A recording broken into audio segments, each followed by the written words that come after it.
দেখে মনে হচ্ছে কিচ্ছু জানে না, কিচ্ছু বোঝে না। সত্যি কি ভুতুলি, রাত হলে ভুতুলি হয়ে যায়।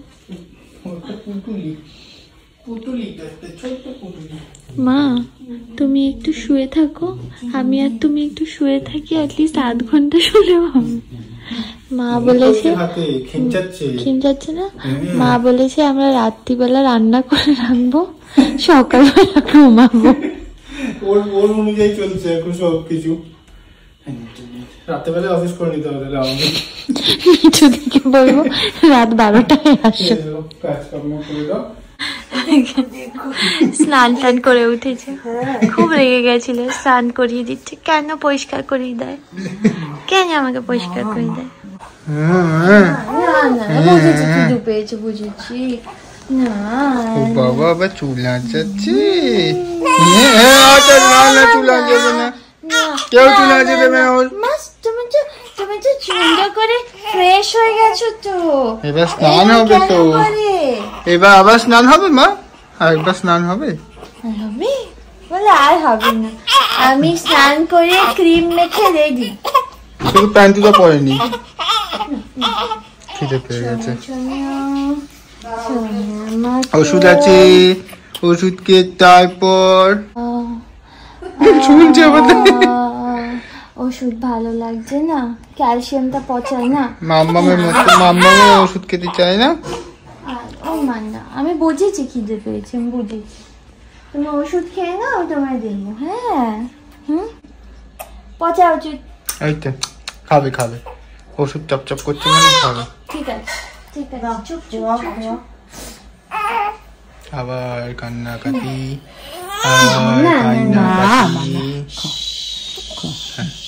খিদে পেয়েছে, পটি হয়েছে। পাপাকে বলছিলাম পাপা তাড়াতাড়ি চলে আসবে অফিস থেকে। আজকে তো মাঠটার জন্য যাবো একটু এতে। কোথায়? ওই যে লিটল শপ। লিটল শপ আমার সাথে যাবি তো, ভুলভাল শুধু রাজলটা কিনে নিয়ে আসবে, আর কিন্তু কিছু কিনবি না। ওকে, শীতের জামা সোয়েটার আমি কিনবো গিয়ে।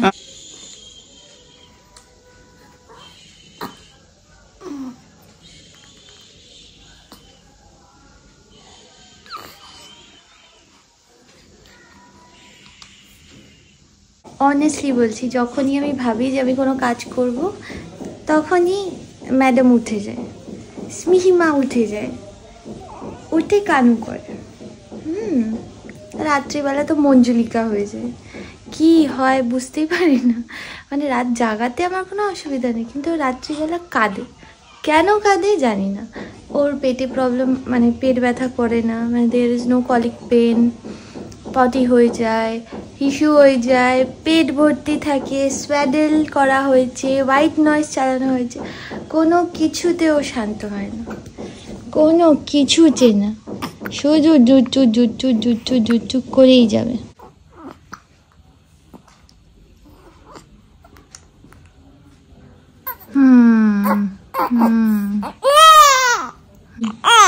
হ্যাঁ, সেই কখন থেকে ঘুম পাড়ানোর চেষ্টা করছি, প্রায় 3-4 ঘন্টা হয়ে গেছে। ঠিক আছে ঠিক আছে ঠিক আছে, আছি। এখন 5টা বাজে, বিকেল 5টা, এখনো ঘুমাইনি, খালি কাঁদে। আজকে মা খুব খুশি, কারণ আজকে মা রান্না করেছে, মানে মা আজকে আমার জন্য চিকেন স্যুপ রান্না করে দিয়েছে উইথ ভেজিটেবল। তুমি শুধু খাওনি, আমিও খাই। হ্যাঁ, মানে মা খেয়েছে, সৌভিকও খাবে। হ্যাঁ, আজকে মানে স্পেশালি খুশি কারণ কি বলো তো, আসলে আমাদের এখানে না, আমাদের এই বাড়িতে আসলে অনেস্টলি বলছি কাজ একটু কম, কারণ ম্যাক্সিমামটাই আসলে মিঠুদি করে দেয়। সিরিয়াসলি বলছি, তোমরা নিশ্চয়ই জানো, শুধু কাজ বলতে শুধু রান্নাটা করার থাকে। আর মা তো তোমরা সবাই জানো, মা হচ্ছে প্রচণ্ড কাজ পাগল, আর আমাদের বাড়িতে যেহেতু প্রচুর কাজ থাকে, ওই জন্য মা কি মানে কাজের মধ্যে আসলে ইনভলভ থাকে। এবার এখানে কি হচ্ছে, এখানে স্মিহিকে তো মা দেখাশোনা করছেই, তাছাড়া মা এখানে এরকম বসে আছে আর কম পড়ে যাচ্ছে। হ্যাঁ, স্মিহির কাজ কি আছে? স্মিহির কাজ নাকি কম পড়ে যাচ্ছে। স্নান করানো এইটুকুনি কাজ, খাওয়াচ্ছ তুমি। খাওয়াচ্ছি। এবার এই নিয়েও আমার সাথে ঝগড়া করছে যে তুমি পাম্প করে দাও, আমি খাই দেবো। আমি তাহলে কি কাজ করব যদি আমি ওকে নাই খাওয়াই? এই নিয়ে মা একটুখানি দুঃখ হয়ে গেছিল মার, যে মার কোনো কাজ থাকছে না, ওই জন্য মা করিস ঠিক আছে তুমি রান্না করো। এখন না রিসেন্টলি শুরু হয়েছে যে স্মিহি একদম ঘুমায় না, একদম না, মানে স্মিহির না ঘুম ভীষণ কম। আগে এরকম মানে একটা টাইম আমি তোমাদের বলছিলাম না যে সারাদিন ঘুমায়, রাত্রিবেলা জেগে থাকে। এখন না রাত্রে ঘুমায়, না সকালে ঘুমায়, না দুপুরে ঘুমায়। মানে সে যে কি কষ্ট, 2 ঘন্টা ধরে ওকে ঘুম পাড়িয়েছি আজকে, মানে আজকে না, মানে লাস্ট কয়েকদিন ধরে এই চলে। 2 ঘন্টা ধরে ঘুম পাড়ালাম, তারপর আবার ধরো আমি উঠে গেলাম, মানে বিছানায় থাপা দিয়ে দিয়ে ঘুম পাড়াই, তারপর যেই উঠে গেলাম শুরু হয়ে গেল। রাত্রিবেলা ওই একই কীর্তি, 2 ঘন্টা 4 ঘন্টা মতো ওর মানে এরকম ধরো একটা টানা ঘুমও দেবে। সেটার জন্য মানে অনেকক্ষণ খাটনির পর তারপর গিয়ে ও ঘুমায়। মা তো খুব টেনশনে পড়ে গেছে যে কি জানি কি হবে, ঘুমায় না কেন। মানে ঘুমায় না কেন হচ্ছে ব্রেন ডেভেলপমেন্টের জন্য মা বলছে যে মানে না ঘুমালে একটা যতই হোক মানে একটা এইটুকুন বাচ্চার ফেস এক এক সময় এক একটা ফেসে, কিন্তু এই ফেজই তো চলছে সেই কবে থেকে। এটা আরেক রকম ফেস, এই ফেজ তো চলেই যাচ্ছে, খালি ঘুমায় না খালি ঘুমায় না। এই এখন একটু ঘুমাচ্ছে, আমি জানি না আবার মানে কতক্ষণই বা এটা থাকবে, বা আদৌ রাত্রিবেলা আদৌ ঘুমাবে কিনা। এখন একটুখানি সময় পেয়েছি ভিডিও করার, এডিটিংটা আমি পরে করে নেব, এখন না সময় বার করাটাই খুব ডিফিকাল্ট হয়ে গেছে। তো তোমরা অনেকে আমায় জিজ্ঞেস করেছিলে অ্যাবাউট মাই C-সেকশন এক্সপিরিয়েন্স। সেই কবে থেকে ভাবছি ভিডিও বানাবো করে আর বানানো হচ্ছে না। আমি ছিলাম হচ্ছে ডক্টর দিব্যেন্দু ব্যানার্জির আন্ডারে, আর আমার ডেলিভারি হয়েছে নেউটিয়াতে, নেউটিয়া নিউ টাউন। C-সেকশনের পরের দিন আমাকে যখন হাঁটিয়েছিল আমার মনে হয়েছিল আমার জীবনটা ওখানেই বেরিয়ে যাবে। যখন তোমার সিজার হচ্ছে তখন তো তোমার কোনো কিছু পেন ফিলই করতে পারো না, যেহেতু তুমি অ্যানাস্থেশিয়ার এফেক্টের আন্ডারে আছো। আমার খুব ইচ্ছা ছিল যে সৌভিক আমার ডেলিভারির সময় থাকুক। স্যার অ্যালাউ করেছিল, ওখানে অথরিটিতে যারা ছিল তারা কিন্তু অ্যালাউ করেছিল সৌভিককে। টিম যারা ছিল স্পেশালি অ্যানাস্থেসিস স্যার যিনি ছিলেন উনিও ভীষণ ভালো ছিল। একজন নার্স ছিলেন ম্যাডাম, তো ম্যাডাম ভীষণই ভালো ছিল, খুব সাপোর্ট দিয়েছিল। হ্যাঁ, তারপর যখন সৌভিক এসেছিল তখন যেমন উনি সরে গেছিলেন। তারপর দিব্যেন্দু ব্যানার্জি স্যার বলেছিল ভয় পাবে না কিচ্ছু হবে না। তো খুব এনকারেজিং ছিল ওই ব্যাপারটা। যখন আমার ডেলিভারি হয়ে গেল সেই দিনকে তোমরা ব্লগেও দেখেছো যে আমি প্রচুর কথা বলছি, মানে আমি তো ভাবছি যে বাও এ তো কিছুই হয় না। হ্যাঁ, কিন্তু এটাও জানতাম যে অ্যানাস্থেশিয়ার এফেক্ট তো আছে, আমি জানি অ্যানাস্থেশিয়ার এফেক্ট চলে গেলে কতই বার পেন হবে। তারপরের দিন একেবারে মানে যে মোমেন্টে অ্যানাস্থেশিয়ার এফেক্টটা চলে গেল, মানে আমি যে উঠবো আমি উঠতে পারছিলাম না, সাংঘাতিক ব্যথা হচ্ছিল আমার। আমি জানি না কার হয়, হয়তো অনেকের হয় না, কারণ অনেকেই আমায় বলেছিল, আমার তো কোনো পেন হয়নি। এটা I think person to person vary করে। সব থেকে ইম্পর্টেন্ট আমার সঙ্গে যেহেতু ওই রুমে যেহেতু সৌভিক ছিল, ওই জন্য ইট ওয়াজ অফ গ্রেট হেল্প। প্রত্যেকটা ছোট ছোট জিনিসেও ওখানে তো যারা স্টাফ আছে তারা তো ধ্যান রাখছিলই, বাট যেহেতু তোমার কি বলতো একটা নিজের লোক একটা থাকলে একটা সাংঘাতিক একটা হেল্প। আই থিঙ্ক মেন্টালি যতটা ফিজিক্যালি তার থেকে মেন্টালি অনেক বেশি পিসফুল যে আমার সঙ্গে আমার হাজব্যান্ড আছে বা আমার মা আছে। যখন প্রথমে উঠতে যাচ্ছিলাম আমি কিছুতেই উঠতে পারছিলাম না, আমি খালি কাঁদছিলাম। আমাকে ইভেন অনেকে বলেছিল যে তুমি খুশি না যে তোমার বাচ্চা হয়েছে? খুশি কেন হব না, কিন্তু এত ব্যথা আমি কি করব তখন, মানে ব্যথা কি করে কমবে আমি বুঝতে পারছিলাম না। তা আমি ওদেরকে বলছিলাম যে আমাকে একটা পেন কিলার দাও বাবা, একটা পেন কিলার দাও। পেন কিলার তো দেওয়া যাবে না, বলেছিল প্যারাসিটামল দেবো। আমি প্যারাসিটামল না একটা কিছু দাও, পেন সহ্য করতে পারছি না। হাঁটানোর জন্য আমাকে ওঠায় যখন, আমি চিরজীবন মনে রাখবো ওই টাইমটা যখনই আমাকে মানে কেউ ধরো বললো যে এই একটা সেকেন্ড বাচ্চা নিয়েই নাও। আমি শুধু ওই টাইমটার কথা ভাবি যে আমি প্রথম যখন হাঁটছিলাম আমার কি কষ্ট হয়েছে, আর প্রথম টয়লেট আর প্রথম পটি, ওতে মানে একবারে মনে হচ্ছে জীবনটা বেরিয়ে যাবে, এত কষ্ট। সবাই বলে যে নর্মাল ডেলিভারিতে কষ্ট, দুটোতেই কষ্ট, নর্মালেও কষ্ট সিজারেও কষ্ট।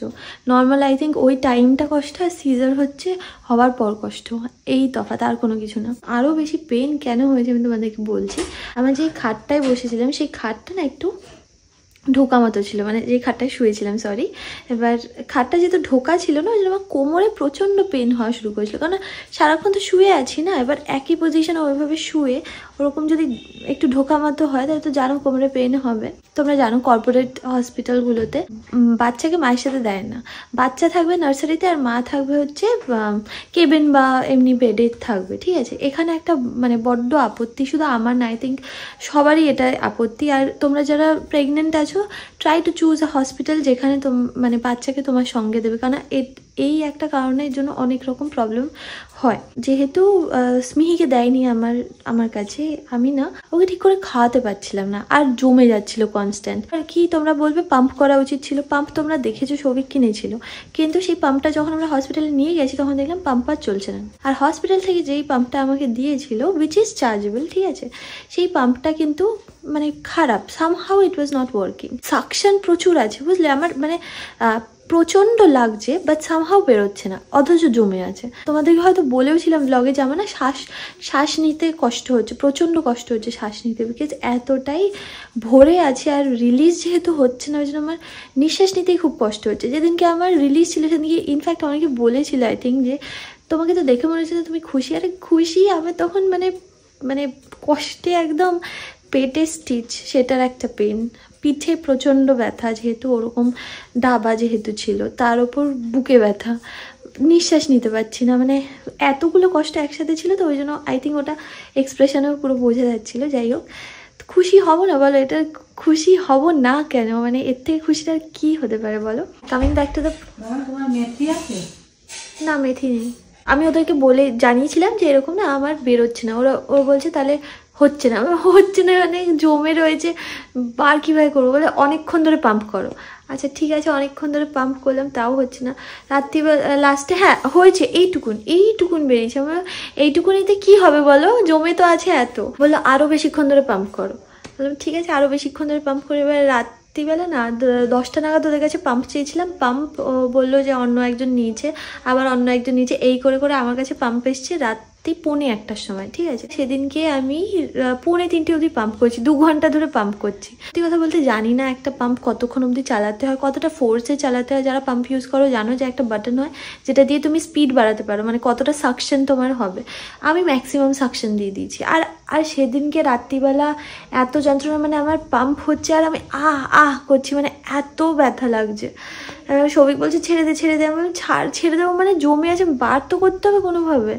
এবার লাস্টে আমি দেখলাম যে ফেটে গিয়ে রক্ত বেরোচ্ছে টপ টপ টপ টপ করে। সৌভিক সাথে সাথে নার্সকে ডেকেছিল, এসে বললো এত জোরে কেন দিচ্ছ? বললাম তোমরাই তো বললে যে স্পিড বাড়িয়ে দাও আর অনেকক্ষণ ধরে পাম্প করো, তো আমি সেটাই করেছি।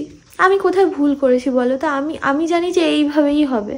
এবার তখন না ব্যথার চোটে, মানে জমে আছে এটার ব্যথার চোটে আমি কীভাবে বার করবো বুঝতে পারছি না। And there was no one to help. আর আমি যে দিদিভাইকে ফোন করবো, সত্যি কথা বলতে তখন আমার খুব খারাপ লাগছিল, দিদিভাই তখন ঘুমাচ্ছে, থাক। আর আমি যদি ওকে ফোন করি পিহানাও উঠে যাবে, তো আমি ওই জন্যই আরও ফোন করিনি, যে থাক আমি এখানে তো সবাই আছে, এখান থেকে জেনে নেবো। কিন্তু ওখানে no one was ready to help. আমার এই প্রবলেমটা হয়েছে, অনেকের হয়তো নাও হতে পারে, আমি জাস্ট আমার নিজের পয়েন্ট অফ ভিউ বলছি। এতটা বেরিয়েছিল কিন্তু অল ওয়েস্ট, যেহেতু ওটার মধ্যে ব্লাড মিক্স হয়ে গেছিলো। আর আমি তো তখন জানতাম না যে ওটা দিয়ে স্নান করানো যায়, তাহলে ওটা রেখে দিতাম। যাই হোক, তো ওরা ফেলে দিয়েছিল, ঠিক আছে। ডক্টর মানে যেটা আমি প্রচুর আর্টিকেলে বা প্রচুর ভিডিওতে দেখেছি, সেটা হচ্ছে কোলোস্ট্রাম হয়, যেটা হচ্ছে প্রথম দুধ। ওই প্রথম দুধটা খাওয়ানো নাকি ভীষণ ভালো, কিন্তু স্মিহি ছিল দূরে, আমি তো খাওয়াতে পারিনি। এবার তোমরা না চেষ্টা করো গো এমন কোনো হসপিটাল চুজ করা যেটা তোমার কাছে দেবে, তাহলে কি জানো, তোমার মিল্ক প্রোডাকশন ভীষণ ভালো হবে, because you'll be able to bond with the baby. তুমি যদি নিজে বুকের কাছে তোমার বেবিকে নিয়ে রাখো, তাহলে তোমার হার্টবিট না ওর কাছে প্যাসিফায়ার হিসেবে কাজ করে। আর যত না তুমি ওকে নিজের কাছে রাখবে, তত তোমার মিল্ক প্রোডাকশন বাড়বে। এটা আমি বলছি না, এটা প্রত্যেকটা ডাক্তার বলে যে বাচ্চাকে নিজের কাছে রাখো, নিজের বুকের কাছে রাখো, তাহলে তোমার নিজের মিল্ক প্রোডাকশন বাড়বে। দেখবে হসপিটালগুলো, এমনি সরকারি হসপিটালে যারা একটু পয়সা যাদের কম আছে, একটু তারা যাদের একটুখানি পয়সা ধরো কম আছে, তাদের জীবনে এটা শুনবে না যে আমার বুকের দুধ হচ্ছে না বা মিল্ক প্রোডাকশন কম হবে, কোনোদিন শুনেছো? কখন হয় এইগুলো? যত হচ্ছে তুমি হাইফাই হসপিটালগুলোতে যাবে তত এই সিস্টেমটা আছে, বাচ্চা নার্সারিতে থাকবে, আর তত মায়েদের কমপ্লেন আছে যে আমার মিল্ক প্রোডাকশন হচ্ছে না। ইনফ্যাক্ট এটা আমারও হয়েছিল, জানো তো, যে আমি পাম্প করে রিলিজ করে দিয়েছি, তারপর থেকে তোমাদেরকে বলেছিলাম আমি যে আমার প্রচুর হচ্ছে, তারপরে এরকম একটা টাইম হয়েছিল আর হচ্ছে না। আমি বলছি কী হলে এতদিন মানে এত হচ্ছিল আর এখনো হচ্ছে না কেন? মানে ইটস সো মাচ স্ট্রেসফুল, তুমি চিন্তা করতে পারবে না। আমার মনে হয় খুব স্মুথলি হয় যদি বাচ্চা মায়ের কাছে থাকে, তাহলে পুরো প্রসেসটা স্মুথলি হয়। হ্যাঁ, প্রথমে ইনিশিয়ালি হয়তো আসবে না, হয়তো সাক করে করে করে করে তবে গিয়ে আসবে, বাট আসবে। একটু পেশেন্স রাখতে হবে গো। আর বিশ্বাস করো, আমাকে ডাক্তার বলে দিয়েছিল যে পৃথিবীর সব মাকে ভগবান সেম অ্যামাউন্টের দুধ দিয়ে পাঠিয়েছে। It is all about coordination. তুমি কতক্ষণ ধরে টানাচ্ছ আর কতটা তোমার বাচ্চা ল্যাচ করছে, কতটা সাক করছে, সেটার উপর ডিপেন্ড করছে। ফেটে যাওয়া ব্যাপারটা যে আমার কতটা সময় লেগেছে হিল হতে আর কতটা কষ্ট হয়েছে একমাত্র আমি জানি। আই থিঙ্ক আমি এমন একটা পয়েন্টে পৌঁছে গেছিলাম যখন হয়তো অনেকে ছেড়ে দিত, গিভ আপ করে দিত, যে না আমি আর ব্রেস্ট ফিড করাবো না, বিকজ খুব পেইনফুল ছিল। বাট আমি মানে কি বলবো, আমি এক্সট্রিমলি প্রাউড যে আমি ওই মোমেন্টটা কাটিয়েছি, যে না আমি করাবই। আমি এইটাই ভেবে রেখেছিলাম যে দুনিয়াতে ফর্মুলা মিল্ক এক্সিস্ট করে না, ব্রেস্ট মিল্কই হয়, তো আমাকে ব্রেস্ট মিল্কই খাওয়াতে হবে। আর আই ওয়াজ ডিটারমাইন্ড যে আমি করবো। আমি বাচ্চাকে ফর্মুলা দেইনি, শুধু একমাত্র নেউটিয়া দিয়েছিল, তারপর থেকে একবারও দেয়নি। বাট তার মানে এটা না যে বাকি যারা ব্রেস্ট ফিড করাতে পারেন তারা খারাপ মা। সব মা 100% চেষ্টা করে মানে নিজের বেস্টে দেওয়ার। ট্রাস্ট মি, দুনিয়ার সব মা চেষ্টা করে, নিজের লাখ কষ্ট হোক বাট স্টিল চেষ্টা করে, বাট হয়ে ওঠে না বিকজ বাচ্চা ল্যাচ করে না। এবার ল্যাচ না করলে পাম্প করবে। উঠে গেছে 1 ঘন্টার ঘুম হয়ে গেছে। 1 ঘন্টা দিয়েছে আমাকে, এই অনেক মা, তাই না? তাই না মা? আচ্ছা, যেটা বলছিলাম সেটা হচ্ছে তোমরাও যারা এরকম নতুন মা আছো, আচ্ছা আমি এরকম পয়েন্টার করে দিই। প্রথমে এমন একটা হসপিটাল চুজ করবে যেটাতে তোমার বাচ্চাকে মার সাথে দেবে, ঠিক আছে? হ্যাঁ, ঠিকই তো বললাম, বাচ্চাকে মার সাথে দেবে। সেকেন্ড, কোলেস্ট্রম খাওয়াবে, ভেরি ভেরি ভেরি বেনিফিশিয়াল। চেষ্টা করবে ব্রেস্ট ফিড করার, চেষ্টা করবে 100% চেষ্টা করবে। তারপরেও যদি তোমার মনে হয় যে না হচ্ছে না, লিভ ইট। মানসিক শান্তি আগে, ঠিক আছে? কারণ আমি জানি মানে সবাই প্রেগনেন্সির কথা বলে, বাট পোস্ট পার্টাম ডিপ্রেশন যেটা 4th ট্রাইমেস্টার, সেটার কথা কেউ বলে না। আর ওইটাই সব থেকে ডিফিকাল্ট আই থিঙ্ক কাটানো। প্রেগনেন্সি তো কেটে যাবে, বাট তারপর আরও ডিফিকাল্ট। আই থিঙ্ক আমি ওটার ব্যাপারে একবার ভিডিও বানাবো, বিকজ আই থিঙ্ক সবার এটার ব্যাপারে জানা উচিত। আমি নিজের এক্সপিরিয়েন্স থেকে বলবো। জানি দিচ্ছি। আচ্ছা, তা আরেকটা কী জানি বললাম, ও হ্যাঁ, আমার কতদিন সময় লেগেছে রিকভার করতে? আমার মোটামুটি ধরে নাও 12 দিন মতো, 12 থেকে 13 দিন আমার লেগেছে রিকভার করতে। যেইটা আমার খুব খুব ডাউটফুল লাগতো সেটা হচ্ছে আমি যখন টয়লেট করতাম, অনেকটা দিন আমার এরকম গেছে। হ্যাঁ, দিব্যেন্দু ব্যানার্জির হাত ভীষণ ভালো। তোমরা অনেকেই বলেছিলে দিব্যেন্দু ব্যানার্জির হাত ভীষণ ভালো, একদম ভয় পেও না, সত্যি হাত খুব ভালো গো। আর কত তাড়াতাড়ি রিকভার করবে সেটা I think person to person vary করে। যার যেমন শরীর সে তেমনিভাবে রিকভার করে, ঠিক আছে? হাত ধুয়ে আসো পাপা, হাত পা সব ধুয়ে আসো। হাতছে তো ওই জন্য এইসব বিকট আওয়াজ বের করছে। না তুমি খাও।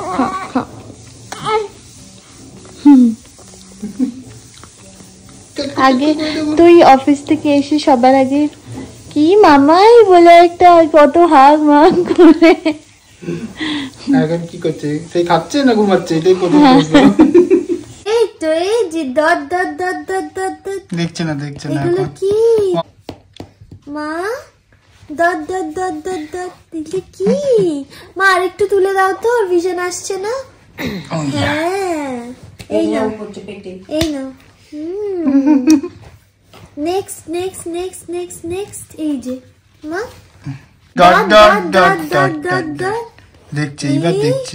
দেখছিল, তখনও দেখছিল, তুই দেখতে পাচ্ছিলি না, পাপা দেখতে পাচ্ছিল না যে তুমি দেখছিলে। দিয়েছে, এই নাও দেখো, এই নাও কি এটা মা, কি এগুলো কি দিচ্ছি মা? দেখো কেমন করে। Circle circle circle circle circle. ধরো ধরো ধরো ধরো ধরো ধরো। এটা কি? হ্যাঁ, দত দত দত দত দত দত। ধরো ধরো ধরো। সাদা কালোটা দেখো। Next. এই যে মা, সাদা কালোটা বেশি দেখবে। দেখছো? এটা দেখছো মা, দেখছো? দেখো না না না, হ্যাঁ। ধরো ধরো না। ধরো না, ধরো ধরো ধরো, ধরো ধরো। ধরো। যাও যাও, হাত দাও। ধরো। হাতগুলো মানে একটু এরম এরম করে নড়ছে। হুম হুম হুম, ধরো ধরো, কি পারবে এটা মা, পারবে। কি? হ্যাঁ হ্যাঁ হ্যাঁ, ধরো ধরো। ধরো ধরো। কোনটা? হাই। আচ্ছা, পাপা কোনটা? পাপা কোনটা? পাপা কোনটা? দেখো, হাই করো। পাপা কই? পাপা কই? হাই করো, হাই করো। হাই, ওই তো হাই করো। পাপা কোনটা? মাম্মা কোনটা? হাই করে দাও। মাম্মা কই? ওই তো। হাতটা হাতটা হাতটা দেখছে। হাই করো, হাই করে দাও, হাই করে দাও তুমি। হাই। তো এখানে মাকে ওর কাছে দিয়ে গেছে, মানে সরি, মাকে ওর কাছে দিয়ে গেছি বলছি, ওকে মার কাছে দিয়ে গেছি। ওখানে আমি পাম্প করে রেখে গেছিলাম, ও খেয়ে নিয়েছি অলরেডি, এবার এখন ঘুম পেয়ে গেছে, ওই জন্য একটু চিচি চিচি করছে। মা ওকে গান শোনাতে শোনাতে ঘুম পাড়িয়ে দিচ্ছে। এটা কি হলো? টয়লেট করে দিয়েছে, আর নিমেষে নিমেষে টয়লেট করে। কি হলো? মা এখন তো পুরো সৌভিকের মতো লাগছে, এক এক সময় এক একজনের মতো লাগে। বাবা, আমি আমার মতো, তো ঘুমিয়ে পড়বে ঘুমিয়ে পড়বে। আমি আমার মতো। হ্যাঁ, এই তোমরা বলেছিলে ফিলিপসে অ্যাভেন্টের ওই অ্যান্টিকলিক বটলটা খুব ভালো, ওই জন্য আমরা ইউজ করা শুরু করে দিয়েছি। গুড মর্নিং, হ্যাপি স্যাটারডে দিয়ে সবাইকে শুরু করছি। আজকে মামাই আমাদের রাঁধুনি, দেখো স্পেশাল আজকে মামাই ডিশ বানাচ্ছে, যেটা আমাদের প্রতিদিনকার একই মেনু হয়। স্যাটারডে সানডে হলে মোটামুটি এই মেনুগুলোই কমন, কারণ এই সময় শীতের সময় আর এগুলো পাওয়া যাচ্ছে, আর সেই জন্য মামাই খেতেও ইচ্ছা করেছে। কিন্তু মামাই একটাই শর্ত দিয়েছিল যে আমার ইচ্ছা হয়েছে আমি বানাবো, তোরা কেউ বানাবি না, আমি রান্না করে করে বাড়িতে থেকে থেকে বোর হয়ে গেছি, তো আমি রান্না করবো আজকে, সবাইকে করে খাওয়াবো। ঠিক আছে তুই বানা। তো মামাই সকালে গিয়ে বাজার করে এনে দিয়েছি, দেখো। ও হ্যাঁ, তুই বাজার করেছিস। তো কি সেটা আমি করিনি, না না, আমি বলতে যাচ্ছি যে আমি কেটে দিয়েছি সব, এটাই মামাই ভেবেছে। আমি ভেবেছি তুই বলছিস যে ও গিয়ে বাজার করে এনেছে। বাজারটা আমি করে এনেছি।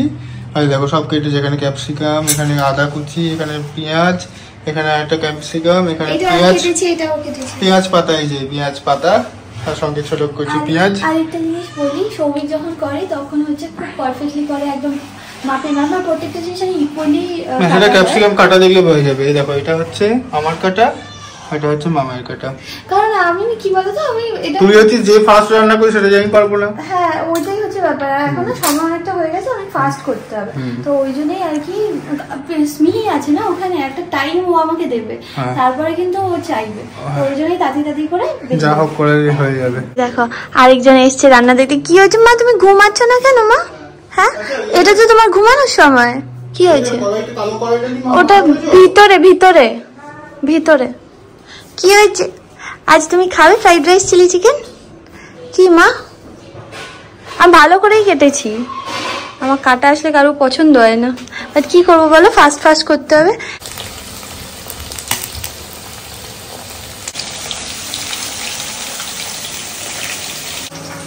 তো এখানে চিলি চিকেন অলমোস্ট রেডি, আর ওখানে মামাই বানাচ্ছে আমার ফেভারিট, যেটা হচ্ছে চিলি। এই দেখো পনির, আমি আমার জন্য একটুখানি পনির নিয়ে এসেছিলাম।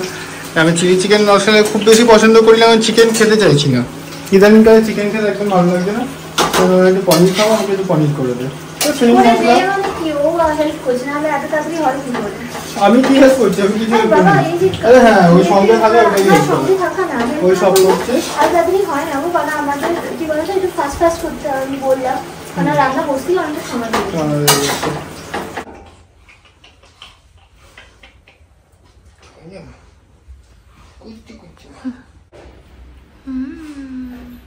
কোথায় উঠেছ? ঘুম নেই চোখে, একটুও ঘুম নেই? হ্যাঁ, সেই সকালবেলা উঠেছে, তারপর থেকে আর শোইনি। এইটা হচ্ছে চিলি চিকেন, এইটা হচ্ছে চিলি পনির। জানি না চিলি পনিরটা কিরকম হয়েছে, আমি নর্মালি চিলি পনির বানাই না, চিলি চিকেন তো তাও এক দুবার বানিয়েছি। এই চিলি চিকেন খেতে এসছে আরেকজন। হ্যাঁ, তুমি খাবে চিলি পনির, চিলি চিকেন খাবে? আর 6 মাস ওয়েট করো, সব চিবিয়ে খেয়ে নেবো, সব খাবো তখন। তখন দিতে দিতে তোমরা পাবে, আর কেউ না, আর কেউ না। এটা হচ্ছে ফ্রাইড রাইস। এখন খেলে বোঝা যাবে যে কোনটা কিরকম টেস্ট। লঙ্কা দিয়েছি। তা আমার না খুব খিদেও পেয়ে গেছে, প্লাস আবার স্নেহিকে খাওয়াতে হবে, তো ওই জন্য আমি বসে গেলাম খেতে। এখন ওদের কাছে আছে, আমি তাড়াতাড়ি খেয়ে তারপর চলে যাবো। কি স্নেহি একটু ঘুমালে কি হয় বলো তো, আমি একটু একটুখানি রিল্যাক্স ভাবে খেতে পারি, এই যা। ঠিক আছে, কোনো ব্যাপার না। এরপর তো দেখো ওই সময়টা পেরিয়েই যাবে, তাই না? তোমার কেমন লাগছে বলো, অনেকদিন পর মামার হাতে রান্না খেলে? পুরোটাই মামাই করেছে, আমি শুধু অ্যাসিস্ট করেছি। পুরোই করেছে, চিলি চিকেন, ফ্রাইড রাইস দুটোই বানিয়েছে, সুন্দর করেছে। আমার তো হেভি লেগেছে। চিকেনটাও ভালো হয়েছে। চিকেনটাও তুমি করেছো না? না, মামাই করেছে। আমি পুরোটাই। চিলি পনির আছে আমার জন্য, সেটাও মামাই করেছে। তোমার কেমন লাগছে ফ্রাইড রাইস? ভালো আছে, হেভি বানিয়েছে। অনেকবারই হয়েছে, সুন্দর বানিয়েছে। আমাদের খাওয়া চলছে। কি কাণ্ড দেখো, ওকে খুঁজেই পাওয়া যাচ্ছে না, বালিশ ঢাকা দিয়ে এমন রেখে দিয়েছে। মানে না এরকম ভেবো না যে মানে হয়তো ভাবতে পারে না চাপা বলে কি, ওকে চেপে দেওয়া নেই, সবই লাইট ওয়েট জিনিস। এরকম ভাবে কেন রেখেছি, আমি এখানেই আছি, কোথাও যাচ্ছি না। অনেকে ভাবতে পারবে চাপা পড়ে যাবে, আমি আছি। আমার সব থেকে বেশি টেনশন, আমাদের কোনোভাবেই কিছু হবে না, আমি আছি, এখানেই আছি, কোথাও যাবো না, আছি বলেই ওই জন্য। হ্যাঁ তাই তো, আমরা ছোটবেলায় রং করে খেলতাম, সব বালিশ ফালিশ দিয়ে ঘর বানাতাম। ডাইনোসর না, গডজিলা ওই লাইফটাই ভালো ছিল। এখন তো ওকে খেলাবি গডজিলা। খেয়ে তুমি আমাকে বলো কেমন হয়েছে, খেয়ে আমাকে বলো। না না তুমি আগে চিকেনটা খাও। হ্যাঁ কেন এটা ভাই করে খুবই ভালো, ভালোই হবে। আর এটা না ভালো হবে না, খেয়ে বলো আমাকে। আমি দেখেই বলছি, আমি 1 বছর পর রান্না করেছি, 1 বছরের বেশি হবে। দাদা ভাই, তুমি যে নাক ডাকছিলে সেটা কি তুমি জানো? কি বিভৎস নাক ডাকছিলে, রেকর্ড করে নিয়েছি, ওটা প্রুফ হিসেবে থাকলে তুই আমার রেকর্ড করিস। তো নাক ডাকার চক্করে স্মিহি উঠে গেছে ঘুম থেকে। সত্যি সত্যি। এই স্মিহি,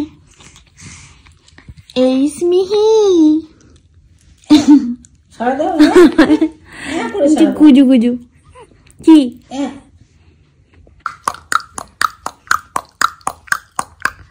আয়া মা,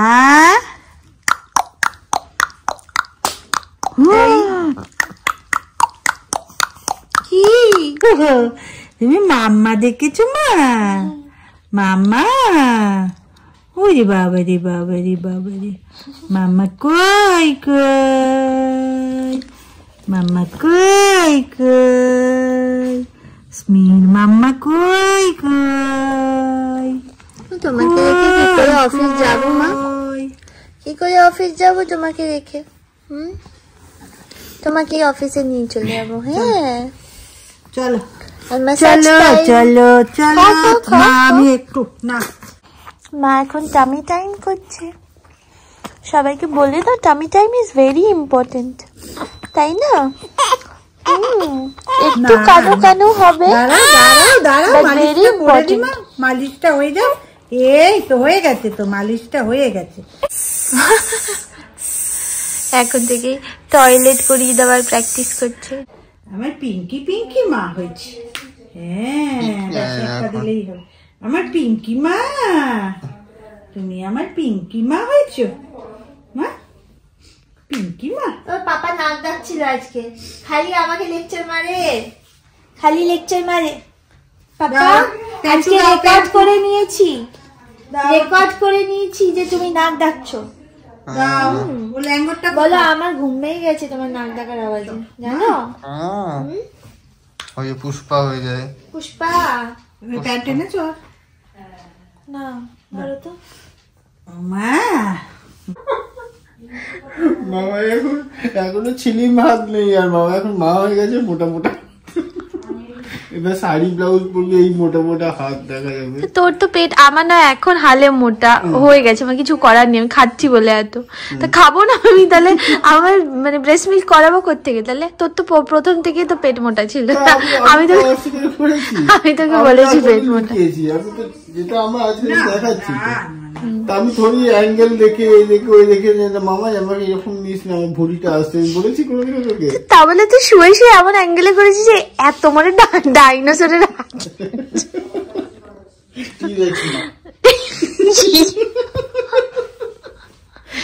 দেখেছিলিস না জুরাসিক ওয়ার্ল্ডটা করতে?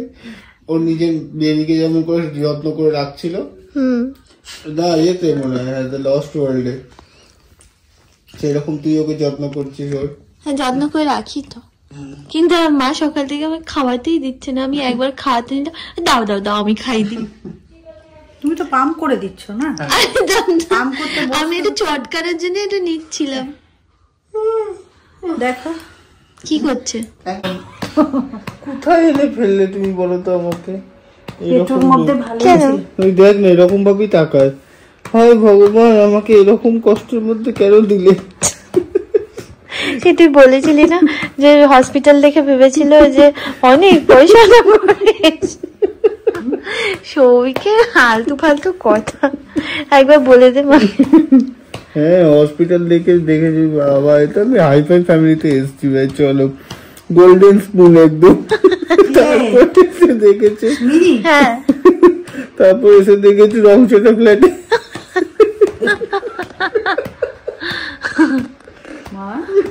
গা সোজা করে গা সোজা করে বসে আছে আরেকজন, দেখে না টামি টাইম করে করে ঘাড়ও সোজা হয়ে গেছে।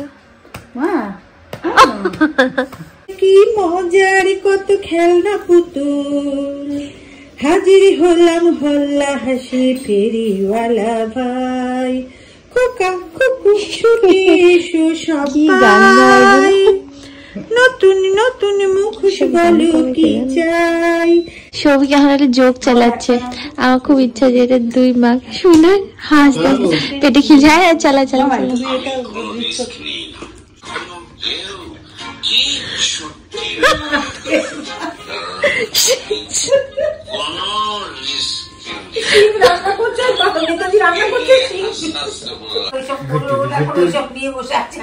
নোংরা জমে আছে গো। দেখো হেডফোন নিয়ে বসে আছে, আর হেডফোনটা আবার দিচ্ছেও না, শক্ত করে ধরছে। না যে ছাড়ছে ছাড়ছে না, দাও দাও দাও। এই মাতে তোমার মাতে বলছে, মাতে বাবাতে মাতে মাতে খাবে মাতে? হ্যাঁ আর একটু আছে, খেয়ে নাও, চলো পাপা খাই দেবে। বলে আমার ডিনার হয়ে গেছে আর 20 মাত্র আছে, 20টা আমাকে খাইয়ে দাও। এটা কি ডেজার্ট হবে? ওটা ডেজার্ট, হ্যাঁ বলো আমার অলরেডি ডিনার হয়ে গেছে। ডেজার্ট টাইম, চলে এসো চলে এসো। তুলেছে মা দেখো, চলে এসো। কতজনের দিদি হয়ে গেছে চিন্তায় পড়ে গেছে সত্যি। আজকে যে হয়েছে তার দিদি, তার দিদি, গতকাল যে হয়েছে তার দিদি, 1 মাস আগে যে হয়েছে তার দিদি। 46 জনের দিদি তো অ্যাটলিস্ট হয়েছে 46 দিন বয়সে।